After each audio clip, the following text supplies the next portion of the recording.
ስድስቱ ነቢያት እስራኤል ናቸው። 12ቱ ደቂቅ ነቢያት፣ 4ቱ አበይት ነቢያት።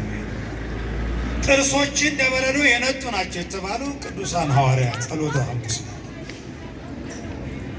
እናንተ እግራችሁን የታጠባችሁ ሁለንተናችሁን ታጠባችሁ ንጹሐን ንዑዳን ክቡራን ናችሁ። ከእናንተ አንዱ ግን ንጹሕ አይደለም። እሱ ማን ነው?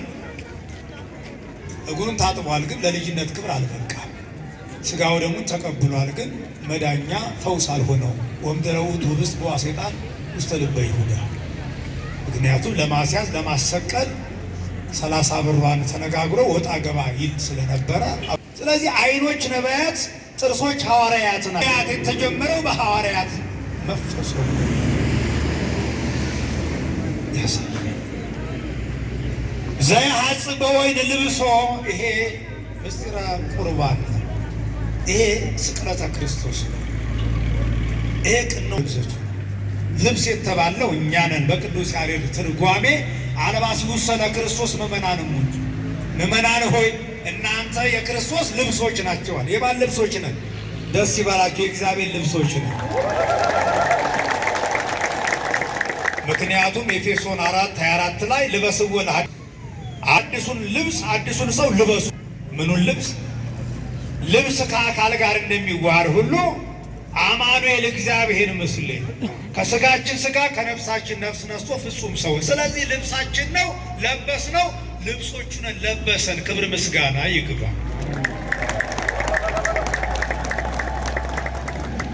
እና በወንጌሉም ላይ እኮ ለመንቲ ለበስከ ልብሰ መርአ፣ ልብስ የሙሽራ ልብስ ለምን አልለበስክም ይላል። የምን ልብስ?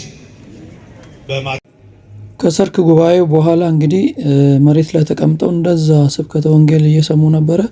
ከዛ በኋላ ደግሞ ህዝበ ክርስቲያኑ ያው እንደዚህ ወደ ቤተ መቅደስ ገብቶ በዚህ መልኩ ሞልቶ ማህሌቱን እየጠባበቀ ይገኛል። አብራችሁን ቆዩ። ውድ የቆሮንቶስ ሚዲያ ተከታዮች እንደምናላችሁ፣ በያላችሁበት ሰላም፣ ጤና፣ ፍቅር፣ አንድነት፣ መተሳሰብ ከእናንተ ጋር ጸንቶ ይኑር አሜን። የኦርቶዶክስ ተዋሕዶ ቤተክርስቲያን እምነት ተከታዮች በሙሉ እንኳን አደረሳችሁ፣ እንኳን አደረሰን። ዛሬ ደግሞ ታላቅ በዓልን አካፍላችኋለሁ። አብራችሁን ዝለቁ። በስመ አብ ወወልድ ወመንፈስ ቅዱስ አሐዱ አምላክ አሜን። የሊቀ መላእክት ታላቅ ዓመታዊ ክብረ በዓሉ ነው። ይህስ እንደምን ነው ቢሉ ትንሽ ለማየት እንሞክር። አብራችሁን በመቆየት ከበረከቱ ተካፈሉ። የመልአኩ ተራዳኢነት ከሁላችን ጋር ይሁን አሜን። ሊቀ መላእክት ቅዱስ ሚካኤል በዋናነት ሰኔ 12 ቀን በ6 ምክንያቶች ይከበራል። አንደኛው በዓለ ሲመቱ ነው፣ ወይም በ99 ነገደ መላእክት ላይ አለቃ ሆኖ የተሾመበት ሰይጣንን የቀጠቀጠበት ቀን ነው። ሁለተኛው ለመጀመሪያ ጊዜ በስሙ ቤተክርስቲያን ታንጾ ቅዳሴ ቤቱ የከበረበት ቀን በመሆኑ ነው። ሶስተኛ በስሙ ዝክር እያደረገች ታስቦ የነበረች ወዳጁ እና አክባሪው የሆነችው ለሰይጣን ግብር ታስራ ተሰጥታ የነበረችው አፎሚያን ከድራጎን አንደበት ያዳነበት ዕለት በመሆኑ ነው። አራተኛ ባህራን ካህኑ የሞት ደብዳቤ ተጽፎ እንዲገደል በመንገድ ጉዞ እያደረገ እያለ መንገድ ላይ አግኝቶ የሞትን ደብዳቤ ወደ ሕይወት የቀየረበት ዕለት ነው። አምስተኛው ንጉሥ ላሊበላን ወደ ሰማይ ያሳረገበት ዕለት ነው።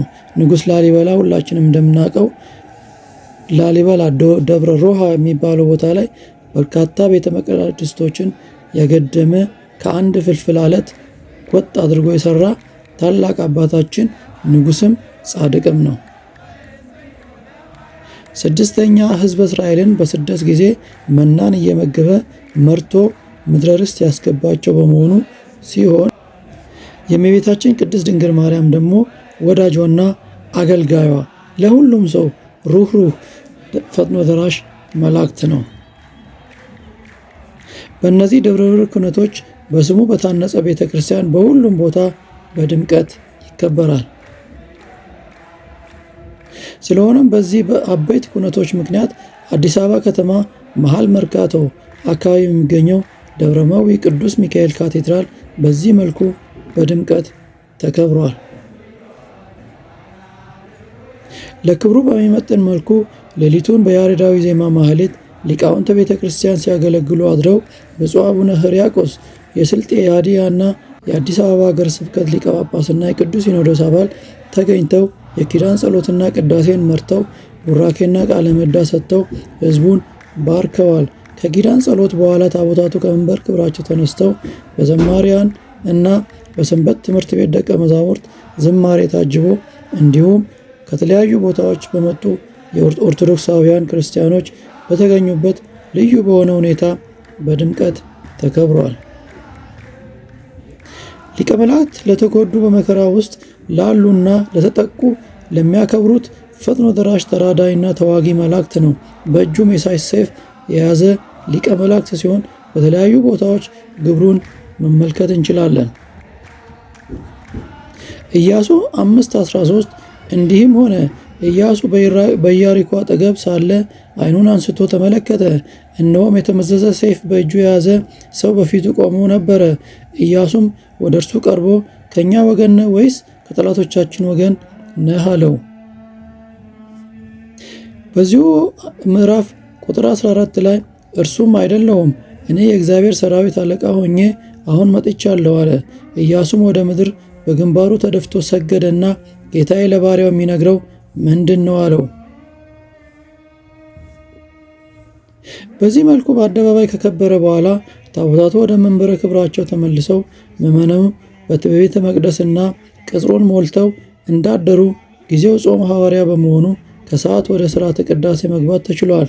እግዚአብሔር አምላክ ወዶና ፈቅዶ መግቦና ጠብቆ ለዚህ ቀን እንዳበቃን የዓመቱ ሰው ይበለን።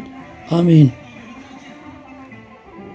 ውድ የቆሮንቶስ ሚዲያ ተከታታዮች ለእናንተም በያላችሁበት ቦታ ሁሉ የሊቀ መላእክት ተራዳይነት አይለያችሁ።